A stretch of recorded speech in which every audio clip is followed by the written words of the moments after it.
Hey guys, Nicola here from City Physio, and today I'm going to be showing you how to do buddy taping on your fingers.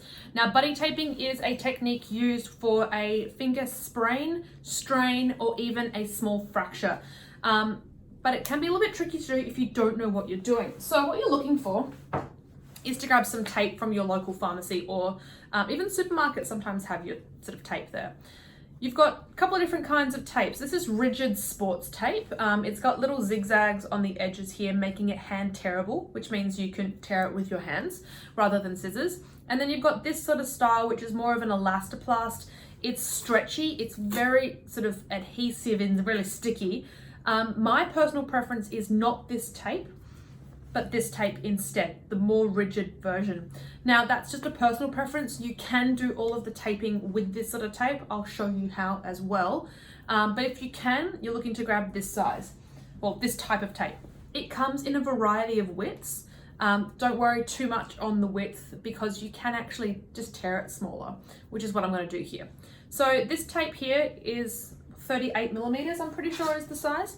What I'm going to do is I'm going to place a little nick in the middle of that tape. So I'm just going to use my scissors here. You can do this with your hands, but of course I can never do it when I'm filming anything. So I'm going to use scissors so that it's effectively split down the middle here. So you can see that. And then I'm just going to give it a yank, and now I've got a smaller piece. Now, in true TV glory, here's one I prepared earlier. So when you're using a roll of tape for a smaller piece, you can kind of just keep pulling it off so you've got the two sides. Now, when you have an ankle sprain, we are assuming that you've injured what we call the collateral ligaments. They are the ligaments on the sides of the knuckles of your finger, and we want to make sure that we protect those while keeping any of the complications to a minimum, which is stiffness in your knuckles. So when you're doing your buddy taping, you want to make sure that you are preserving the movement of the major knuckle sort of through here.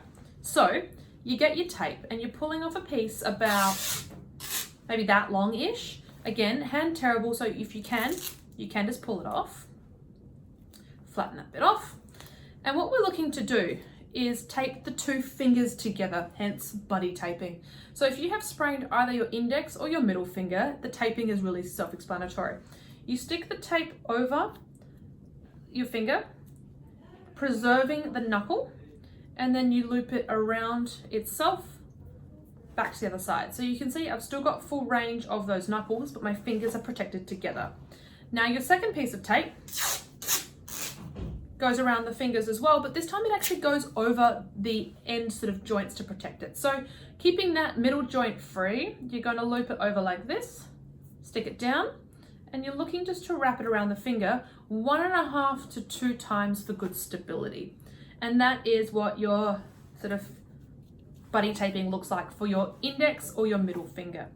Now, when you are taping for other fingers on the hand, what we're looking to do is make sure we keep the hand as functional as possible.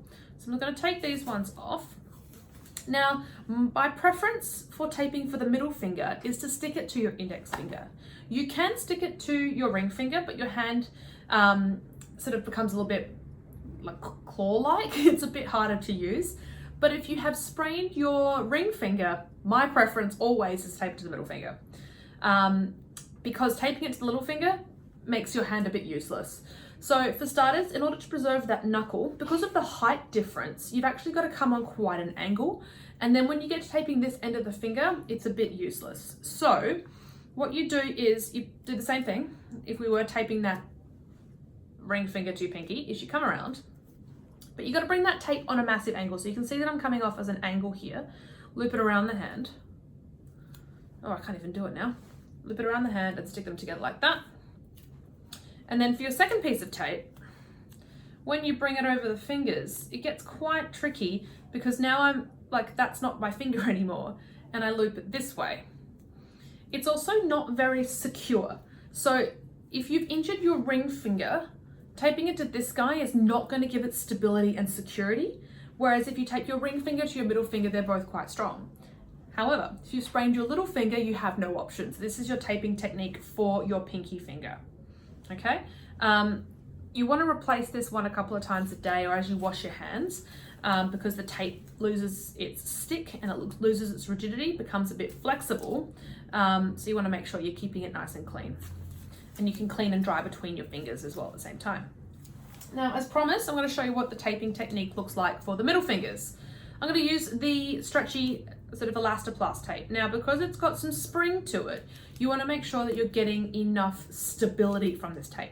If you just loop it on loosely like I did with the rigid tape, which has very little stretch in it, it's going to have a bit more flexibility than you'd want for this technique. So when you bring it on, you want to give it a bit of a stretch, just a gentle stretch, maybe about 20 or 30%, so that when it goes on, it's got some recoil and it's got sort of nice firm sort of support on that.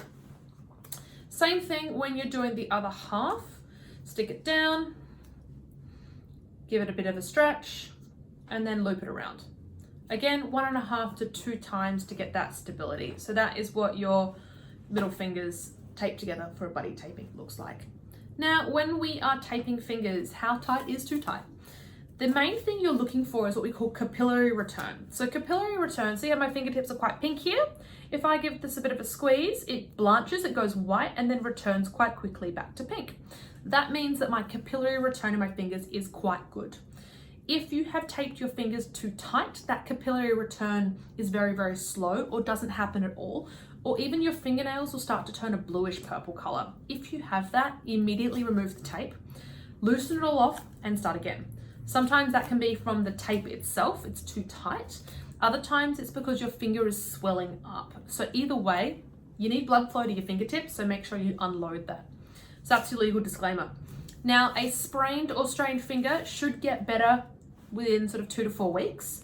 However, you should get an improvement in that first week. If your finger is not improving in that week, I still want you taping it, because if it is something like a small fracture or a little ligament, tendon, or ligament or tendon has put a little bit of bone off, or you've got a small fracture into your joint, the buddy taping is the easiest way to protect it in the short term, but you want to seek appropriate medical advice on how to actually get an x-ray or a scan or further treatment on it, because you want to make sure that you're not missing anything that could change your prognosis with that finger down the track. So that is my buddy taping technique. Hopefully it's helpful for you guys.